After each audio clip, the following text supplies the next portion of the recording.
like I said, the most people in our wars had died in that time so far. On the bottom, I have some vocabulary, which you have on your sheets. So if you guys fill it out as you go along, you can. I'll wait till the end with you. So on this one, I have a civil war, which you guys say no. It's a war between two different groups in the nation, usually a political country. So this is a picture of the United States at the time of the Civil War. The states in white were not established yet. No one lived out there. I mean, people lived out there, but they weren't established as states of the United States. The North was the blue. Right? They were called the Union. They were the remnants of the United States from the colonies. Right? The original colonies came over from Britain. They started the United States, and they had the idea that they wanted to remain one country. The Confederates, the Confederates, they had the idea in their head that each state should have its own control over the people, right? Every law, kind of like a region, a subdivision. So they wanted to control the laws of their state instead of following a nation as a whole. So they joined what was called the Confederate States. Each state had its own money, actually, and they would trade with each other. Well, there was a few states on the border, the ones in red. They kind of went back and forth a few times. They would start on one side and they'd switch to the other side because they saw the light, or they saw the other side, or whatever you say it. So the color for this slide is the Union and the Confederate. The Union is a number of persons or states joined by a common idea, and a Confederate is similar in idea, I guess, but they're not so. They're more like allies. Like they'd be like two countries paired up together, as opposed to part of the same country. Does that make sense? No? Understand? So a Confederate, it would be like, okay, in World War II or World War I, England, United States, France, we all joined together to fight. So we're all separate countries, but we join together. That's what a Confederate is. So, does that make sense now? Yes. I always thought that the Civil War was about slavery. That was part of it. That was one of the issues. That's the next slide. The reasons, there were many of them. Those are the two biggest ones were the South wanted their individual states' rights. They wanted their state to have the ability to make their own laws. They wanted to make their own laws without a higher government to control them, with general laws and taxes. That was the biggest reason of the Civil War. The reason why people didn't, yes, slavery was a big issue. The reason why slavery, like most people think of that, is because of Abraham Lincoln. He made a speech and a document saying that there should be no slavery. And since the North thought that the South was still part of the same country, they went to control them. That's essentially what we were doing. What they were doing was to control the South, saying, "Hey, you need to follow our laws." So they made it about slavery, and that's why most of the people think about slaves when they think of the Civil War. So in this, the vocabulary is abolish. Abolish means to end, remove, get rid of, and it's usually done by a law. You can abolish anything that you can abolish. It's meant for laws mostly, but it can be used for anything to end. This is a kind of a graph of how many casualties, or as you can see, casualty is one who was killed or injured during a war or a significant event, like a hurricane or something like that we would call a casualty. The one in the block is the Civil War. Before that, you can see there's very low, very small amounts of people died. In the Civil War, we had so many. Anyone know why? Anyone guess? Like I said before, we fought each other. So that was a lot. Plus, we were still fighting with old tactics where we line up, march at each other like you would with a sword and shield. can't really, it doesn't make sense with guns, right? Just line up at each other and shoot each other, just stand there, it doesn't make sense. That's what we were doing, that's all we knew how to fight. So that's why everyone was fighting, and we had so many casualties. I mean, we have almost everyone who died in the battle. So that's why you can see it's so high. We haven't seen anything like that until World War II. But up until that point, we only had the Civil War, so that's why we came about with Memorial Day. After the war, like I said, some people died. They wanted to honor people who had died, and they wanted to show respect to them because they're the ones that paid the price to give us those freedoms, right? Just like our Revolutionary War, we broke away with Britain. We wanted to be our own country. People had to die and to sacrifice their life so other people could live. That's essentially, that is what our country is built on. And we fight for it every day. We're still fighting for it all the time.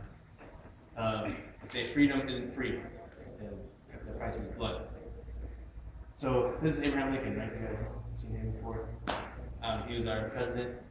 He spoke at Gettysburg. They had a gathering at Gettysburg to honor the people who had died there. It was one of the largest battles, the bloodiest battles in the war. So he gave what's called the Gettysburg Address, is what we call it. And it was just a speech. It was only 2 minutes long. You know, and he got down, when he got finished, he went and talked to the, you know, as they were changing speakers, he talked to their guys like, man, I wish I could have spoke longer. I mean, I feel like I didn't do anything justice. I feel like I didn't do justice to the men and women who died. Well, the other guy got up there and talked for over an hour. Nobody remembers his speech. We remember his, because his words were so powerful. So that's our word address, is it's a speech or written statement to a public people, usually official. This is Henry Wells. He was the one, he lived in Waterloo, New York, which you can see on the map. He came up with this idea of, hey, let's take a day on the side to honor those people who died. And so like everyone in town got together and they put flags on the graves and they marched around the parades, and they decided to make it a day of honor. To honor somebody is to remember or recognize something with respect and thanks. So you honor your father and mother, and you respect them. You say thank you to people who do things for you. So that's what they decided to say thank you and to respect those that gave them freedom.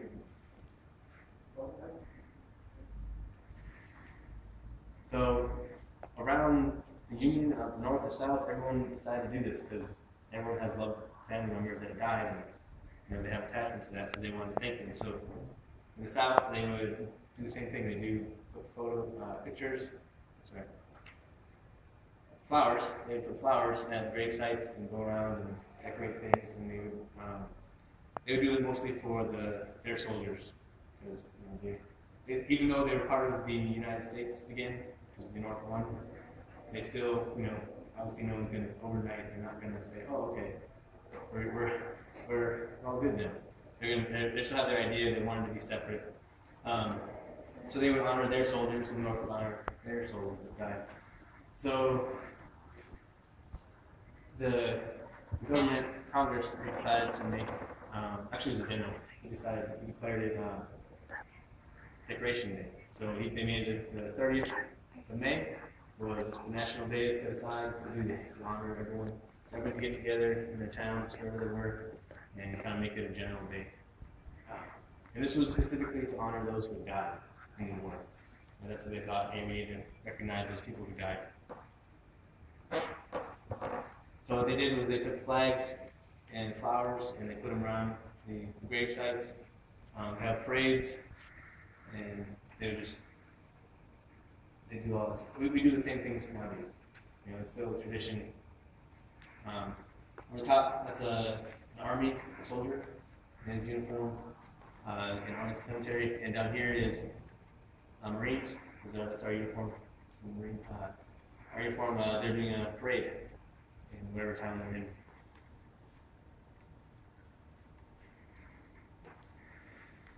You guys know what this building is? What is it? Is It's not the White House. It is white, but it's the Capitol Hill, right? Capitol Hill, which is Congress. That's who makes all of our laws. Mostly. President makes laws, but everything has to go back and forth between each other. Everything. They're in charge mostly of the laws. They decided to make it Memorial Day, national holiday. Again, they decided to change it to the first Monday, or the last Monday, I'm sorry, of every May.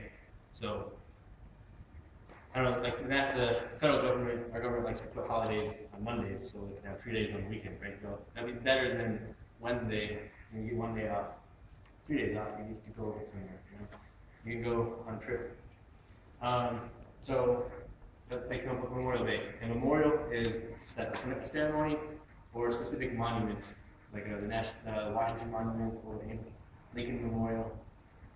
They're monuments to honor the memory of a person on the event. Like I said, present day we still do some of the same things that they did back in the day. They put flags.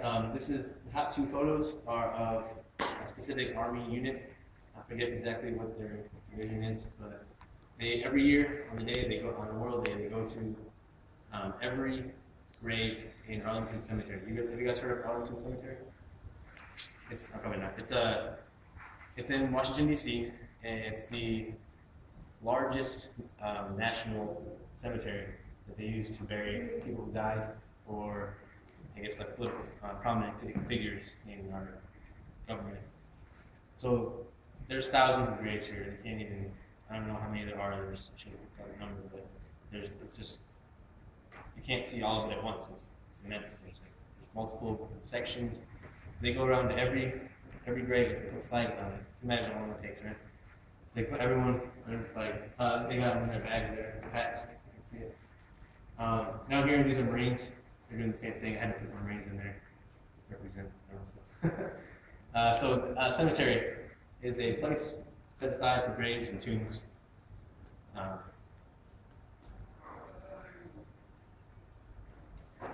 It's hard to see, but those are red flowers. They're called poppies. They kind of become a symbol.